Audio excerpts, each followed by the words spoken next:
Good evening sir. আমি তন্ময় ঘোষাল। আমি বাঁকুড়া জেলার অন্তর্গত বেলিয়াতোড় গ্রাম থেকে আসছি। আমি 2012 সালে মাধ্যমিক এবং 2014 সালে উচ্চ মাধ্যমিক পাস করার পর 2018 সালে আহ, সিভিল ইঞ্জিনিয়ারিং এ ডিপ্লোমা পাস করি এবং বর্তমানে আমি একটা বিল্ডিং কনস্ট্রাকশন প্রজেক্টে অ্যাজ এ সাইট ইঞ্জিনিয়ার হিসাবে কাজ করছি এবং আমার ফেভারিট সাবজেক্ট কংক্রিট টেকনোলজি। অবসর সময়ে আমি ক্রিকেট খেলতে পছন্দ করি। অবশ্যই ক্রিকেট খেলতে পছন্দ করো। তুমি হ্যাঁ, এইচএস দিয়েছো 2014-তে, 2012-তে চলছে মাধ্যমিক, মাধ্যমিক, হ্যাঁ। 2018-তে ডিপ্লোমা, মানে 1 বছর গ্যাপ আছে মনে হচ্ছে। হ্যাঁ, মানে স্যার আমি যে বছর এইচএস দিই তারপরেই আমি জেক্সো পরীক্ষা দিয়েছিলাম ডিপ্লোমার জন্য, কিন্তু আমার সেরকম ভালো র্যাঙ্ক হয়নি গভর্নমেন্ট কলেজে পাওয়ার মতো এবং সিভিলে আমি গভর্নমেন্ট কলেজ পাইনি আমি। সেই জন্য পরবর্তীকালে আবার প্রিপারেশন নিয়ে পরের বছর পরীক্ষাটা দিই এবং সেখানে আমি গভর্নমেন্ট কলেজে সুযোগ পাই এবং সেই জন্য আমি হুম, একটা বছর ওখানে আমার গ্যাপ হয়ে ইয়ার গ্যাপ আছে। আচ্ছা। আচ্ছা, তুমি আমাকে বলো তো, তুমি ফার্স্ট অপশন পিডাব্লিউডি দিয়েছো তাই তো? হ্যাঁ, পিডাব্লিউডি দিয়েছি। তুমি প্র্যাকটিক্যালি তোমার এক্সপিরিয়েন্সও আছে বিভিন্ন রকম কাজের, তাই তো? কি কি কাজ হ্যাঁ, বিল্ডিং করেছো? কনস্ট্রাকশন, বিল্ডিং বিল্ডিং প্রজেক্টে কনস্ট্রাকশন। আমি একটা G+6 প্রজেক্টে, ওটা একটা রেসিডেন্সিয়াল প্রজেক্ট মানে ফ্ল্যাট। হুম। ওখানে আমি অ্যাজ এ সাইট ইঞ্জিনিয়ার কাজ করছি। G+6 রেসিডেন্সিয়াল বিল্ডিং, ঠিক আছে।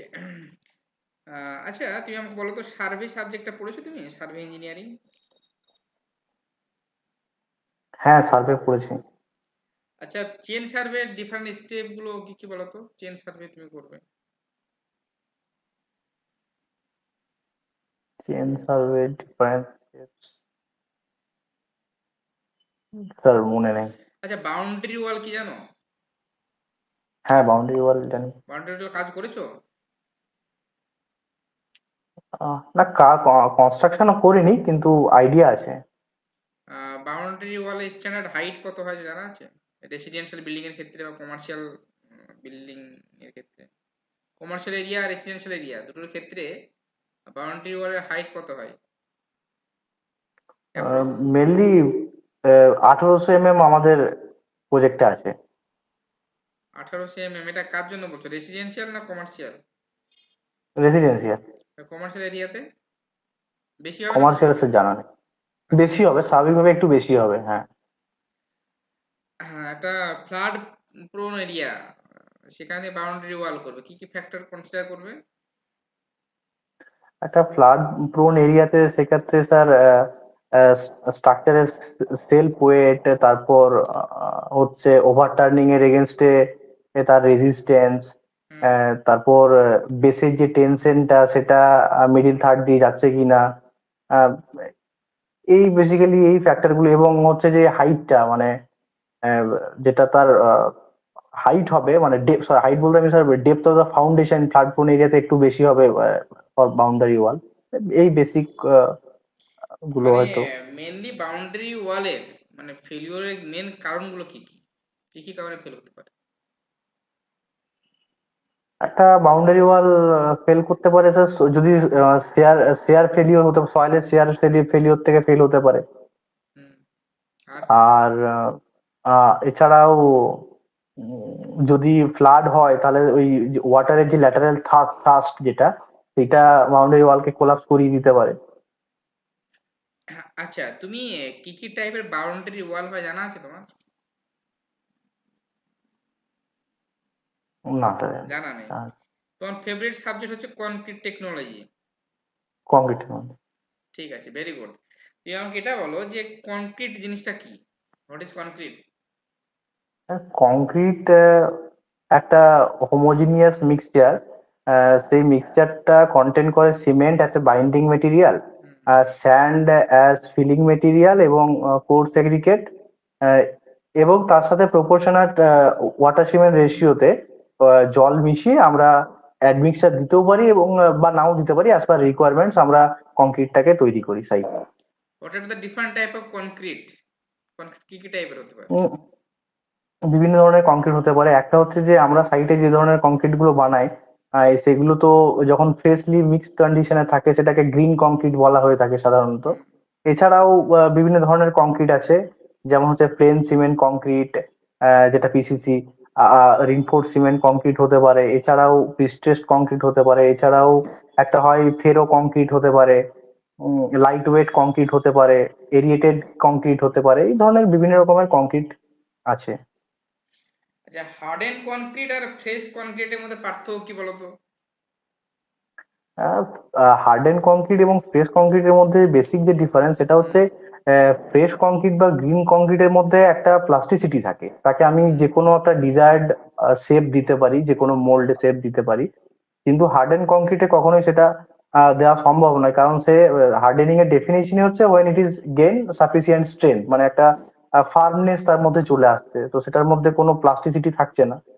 এবং যেটা ফ্রেশ কংক্রিট, তার যে ইনিশিয়াল সেটিং টাইম 30 মিনিট, সেখানে ফাইনাল সেটিং টাইম একটা হার্ডেন কংক্রিটের যেটা 10 ঘন্টা লাগে, এই একটা ডিফারেন্স আছে, হার্ড হয়ে যাচ্ছে আচ্ছা, ফ্রেশ কংক্রিটটা। কনক্রিটের কি কি কি টেস্ট হয়?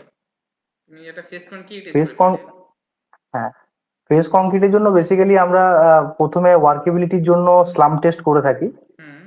স্লাম টেস্ট, এছাড়াও ওয়ার্কেবিলিটির জন্য অন্যান্য টেস্ট আছে, ভিবি কনসিস্টোমিটার, হুম। তাছাড়া ফ্লো টেবিল টেস্ট, যদিও এগুলো সাইটে আমি করিনি, আমি স্লাম টেস্টটাই করেছি।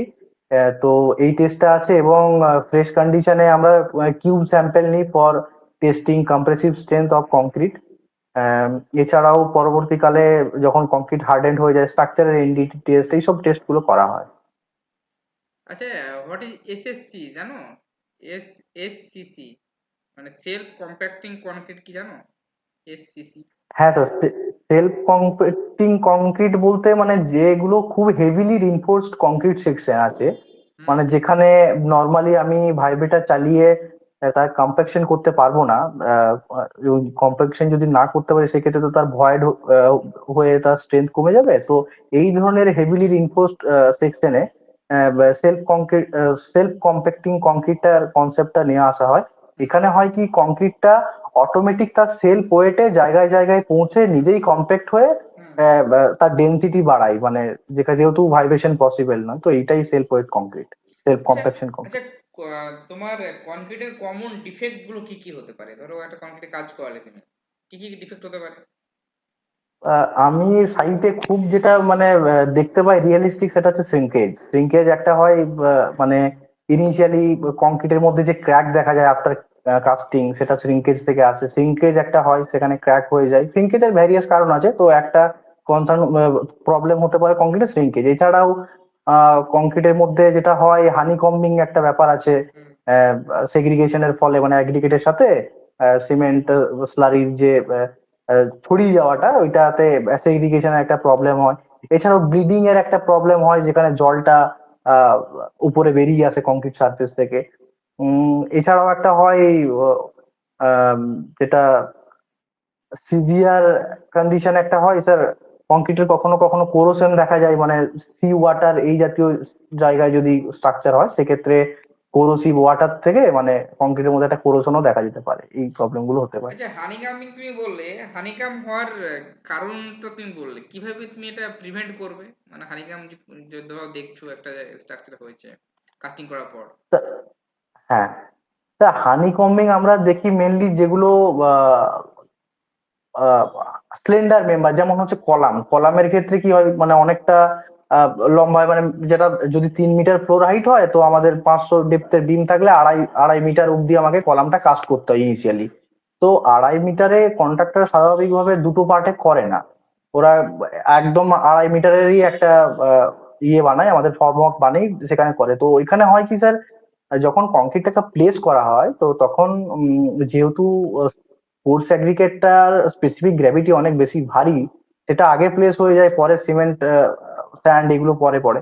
তো এর ফলে হানিকম্বিংটা আসে। তো এইটা প্রিভেন্ট করা সবচেয়ে আমি বলবো, ফার্স্ট যদি প্রিভেন্টিভ মেজার যদি হয়, তাহলে ফার্স্ট হচ্ছে কলামকে 1.5 মিটারের বেশি কাস্টিং হাইটে করা যায় না। শুধু নট অনলি কলাম, যে কোনো ভার্টিক্যাল মেম্বার তার 1.5 মিটারের বেশি আমরা কাস্টিং করব না।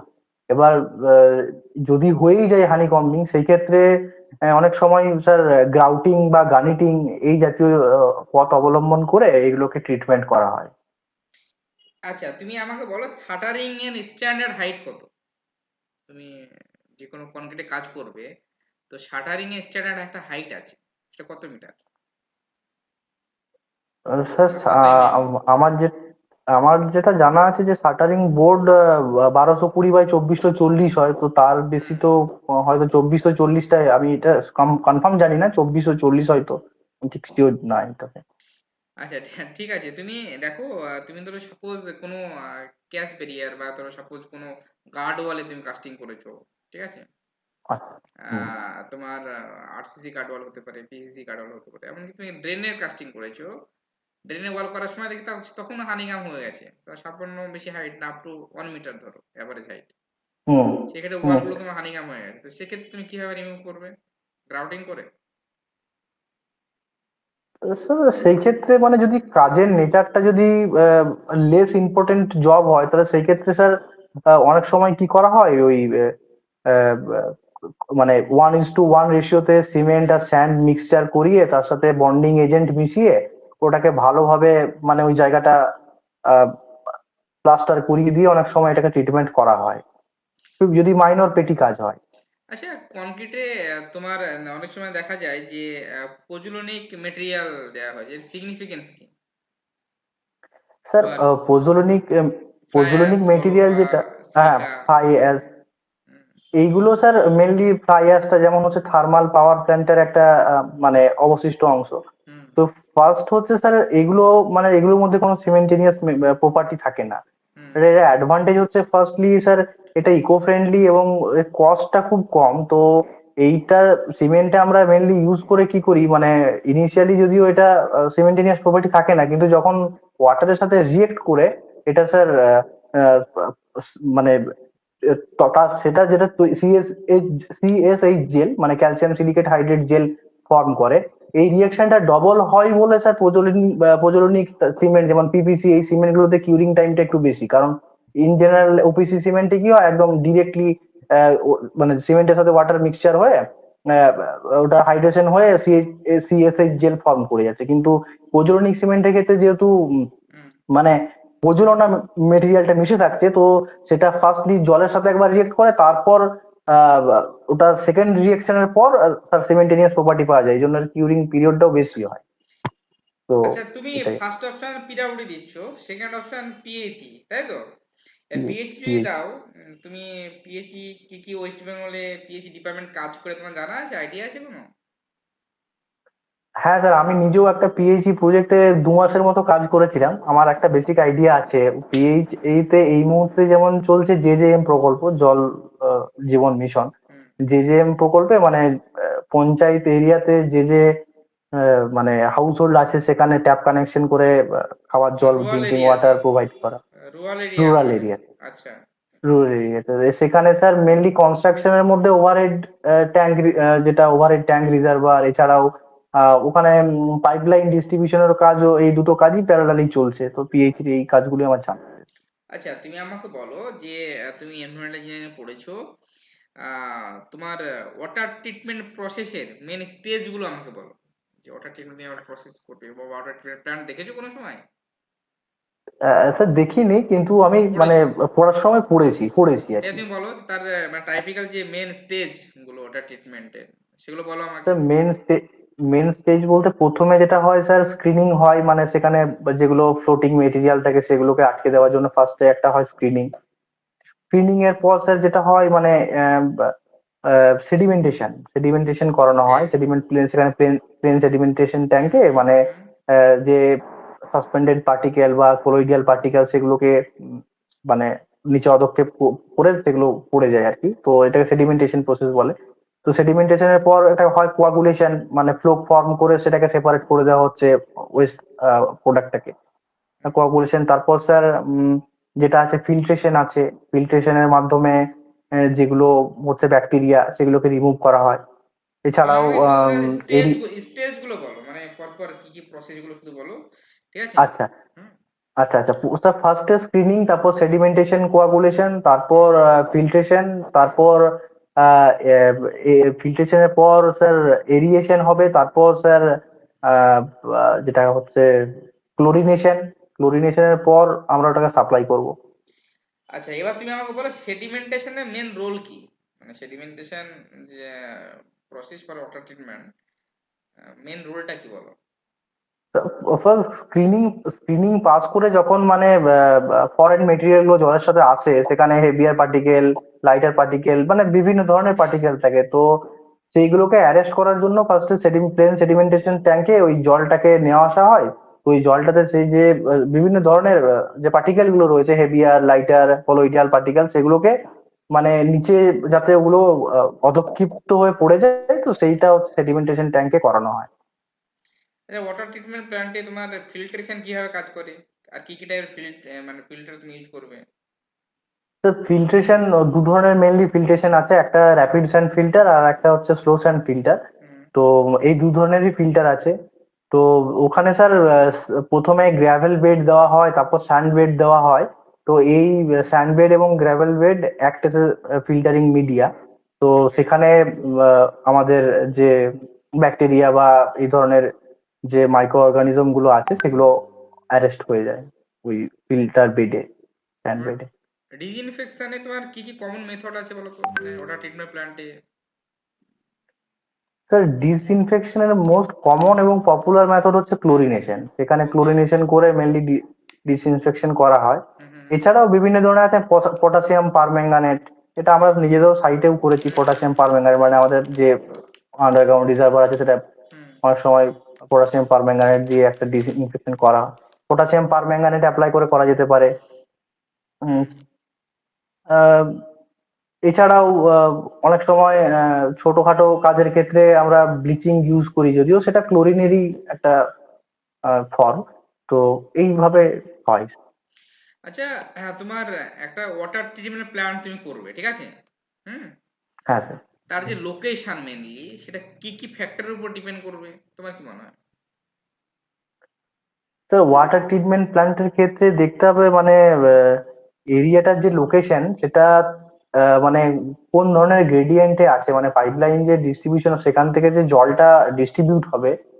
তো সেটার জন্য আমরা সবসময় চাইবো যে গ্র্যাভিটি ফ্লো করিয়ে সাপ্লাই করানো। তো মানে দেখবো যে মানে তার যে আরএলটা কোন পজিশনে আছে, মানে অবশ্যই আপ গ্রেডিয়েন্টে থাকলে সুবিধা হয়। এছাড়াও সেই এলাকার পপুলেশন কি আছে, একটু হেভিলি পপুলেশন হলে ভালো হয়। তাহলে সেইভাবে পপুলেশন ক্যালকুলেশন করে সেই মতো আর কি ক্যাপাসিটির রিজার্ভারটা বানাতে হবে। হুম হুম হুম। আহ, এইটা আছে। এছাড়াও দেখতে হবে যে মানে আমি যেখান থেকে জলটা নিয়ে আসবো রিজার্ভারে, সেখানের জন্য একটা মানে clear source of clear water reservoir সেইটা থাকতে হবে নিয়ার বাই। বেসিক্যালি এই ফ্যাক্টর গুলি আমরা কনসিডার করি। কস্ট অফ ল্যান্ড এইগুলো একটা ফ্যাক্টর, যে যাতে জমির দাম খুব একটা বেশি না হয়, এগুলো আচ্ছা, ওয়াটার বেসিক ফ্যাক্টর। ট্রিটমেন্ট প্ল্যান্টের সঙ্গে পাম্পের কি সম্পর্ক? পাম্পের রোল কি ওয়াটার ট্রিটমেন্ট প্ল্যান্টে? অনেক সময় পাম্প কিভাবে কাজ করে, বা পাম্প ওয়াটার ফাংশন ট্রিটমেন্ট কি? প্ল্যান্ট, আচ্ছা যে ট্রিটমেন্ট যে ওয়াটারটা, ট্রিটেড ওয়াটারটাকে মানে পাম্প করে উপরে তোলা হয়, সেটা তো পাম্পিং করেই তোলা হয়, কিন্তু ডিস্ট্রিবিউশনটা বাই গ্র্যাভিটি করানোর সবসময় চেষ্টা করা হয়। আচ্ছা, ওয়াটার ট্রিটমেন্ট আর তোমার ওয়েস্ট ওয়াটার ট্রিটমেন্টের মধ্যে মেন পার্থক্য কি?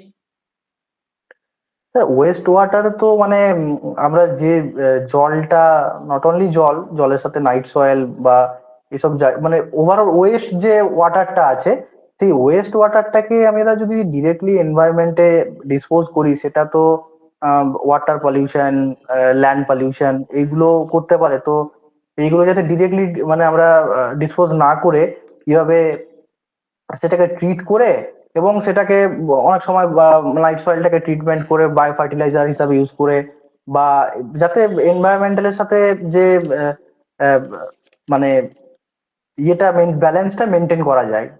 তো ওই জন্য ওয়েস্ট ওয়াটারটাকে আমরা ট্রিটমেন্ট করছি। আর এখানে তো স্যার আমরা খাওয়ার যে পানীয় জল, ড্রিঙ্কিং ওয়াটারের যে স্ট্যান্ডার্ড স্পেসিফিকেশনে আছে বিভিন্ন রকম, যেমন বিভিন্ন রকম কেমিক্যাল, সেইগুলোকে আমরা ডিজায়ার্ড লিমিটে নিয়ে এসে ট্রিটমেন্ট করে সেগুলোকে হাউস হোল্ডে সাপ্লাই দেওয়ার চেষ্টা করব। তুমি PWD first option, PHE second option, এ দুটো না হলে হুম। তুমি 3 নম্বর অপশন দিয়েছো আইএনডব্লিউডি, ইরিগেশন অ্যান্ড ওয়াটার ঠিক ডিপার্টমেন্ট, আছে। তাই তো? তুমি আমাকে হ্যাঁ। বলো যে চেক ড্যাম কি, আর তার ফাংশনটা কি বলো, মেন ফাংশনটা আমাকে বলো চেক ড্যামের। চেক ড্যাম চেক ড্যাম আমার জানা চেক নেই। ড্যাম কোনো জানা নাই, তাই তো? আচ্ছা, ইরিগেশনে তোমার স্লুইস গেটের মেন ফাংশন জানো? মানে স্লুইস গেট কিভাবে কাজ করে? হ্যাঁ, সুইচ সুইচ গ্লেড তো ব্যারেজে দেওয়া হয়, মানে ব্যারেজে জলের যে আপস্ট্রিম থেকে ডাউনস্ট্রিমে যখন আমরা জলটা ছাড়বো, তো সুইচ গেটের মাধ্যমে হুম। জলটা ওই গেটটা ওখানে কন্ট্রোল করে ওখানে যে যখন যেরকম প্রয়োজন সেরকম ডাউনস্ট্রিমের জলটাকে কন্ট্রোল করবো। ইরিগেশন ক্যানেল কিভাবে ডিজাইন করবে? আর মানে অ্যাকচুয়ালি তোমার কি কি ফ্যাক্টরের উপর সেটা মানে ডিপেন্ড করবে ইরিগেশন ক্যানেল তুমি যখন ডিজাইন করবে? স্যার, ফার্স্টলি দেখতে হবে যে মানে আমরা যে ক্যানেলটাকে ডিজাইন করছি সেটা কতটা মানে কমান্ড এরিয়ার জন্য ডিজাইন করছি, মানে কতটা এরিয়াকে সে সার্ভ করবে, আহ, জলটা সার্ভ করবে। সেকেন্ডলি যখন আমরা ডিজাইন করব স্যার, দেখবো যে আহ, যে ক্যানেলের কথা বলছেন তো? হ্যাঁ, ক্যানেল ক্যানেল তুমি হ্যাঁ। ইরিগেশন ক্যানেল তুমি ডিজাইন করবে, সেগুলো কি হুম। কি ফ্যাক্টরের উপর ডিপেন্ড করবে বলো? তো স্যার, দেখতে হবে যে যেন খুব বেশি শার্প টার্ন না থাকে, মানে স্ট্রেট সোজাসুজি যেন মানে স্লোপটা তুমি নদীটা যায়। ওখানে দেখবে, তাই তো? আর হ্যাঁ। সয়েল টাইপটা ডিপেন্ড করবে কি কি টাইপের হ্যাঁ, সয়েল আছে? সয়েল টাইপটা মানে ইরোসিভ সয়েলটাকে আমরা সবসময় অ্যাভয়েড করার চেষ্টা করব, মানে হুম। সয়েল টাইপের মধ্যে ইরোসিভ সয়েলটাকে আমরা অ্যাভয়েড করার চেষ্টা করব। এছাড়াও স্যার দেখতে পারি যে মানে মিনিমাম আমাদেরকে যাতে মানে বেন্ড প্রোভাইড করতে হয়, মানে মিনিমাম বেন্ড হয় সেই রকম জায়গাতে হুম। থেকে আমরা অফ টেকিং করব, ক্যানেল অফ টেকিং করব। আচ্ছা, তোমার ডিউটি অফ ওয়াটার, হ্যাঁ, ইরিগেশন প্রজেক্টে কিভাবে তুমি ডিটারমাইন করবে, মানে ডিউটিটা কিভাবে বের করবে? স্যার, ডিউটি মানে হয় স্যার কি যে মানে এক এক কিউমেক ওয়াটার যদি উম, আমি সাপ্লাই দিই, ডিসচার্জ থাকে আমার এক কিউমেক, হুম। মানে 1 কিউবিক মিটার প্রতি সেকেন্ডে হারে যদি আমার ডিসচার্জ হতে থাকে, সেরকম যদি বেস পিরিয়ড ধরে যদি এই 1 কিউমেক জল আমি ছাড়ি, হুম। তাহলে সেটা উইদাউট এনি লস যতটা স্ট্যাগনেন্ট হতে পারবে হুম। সেটাকে আমরা মেনলি ডেল্টা বলি।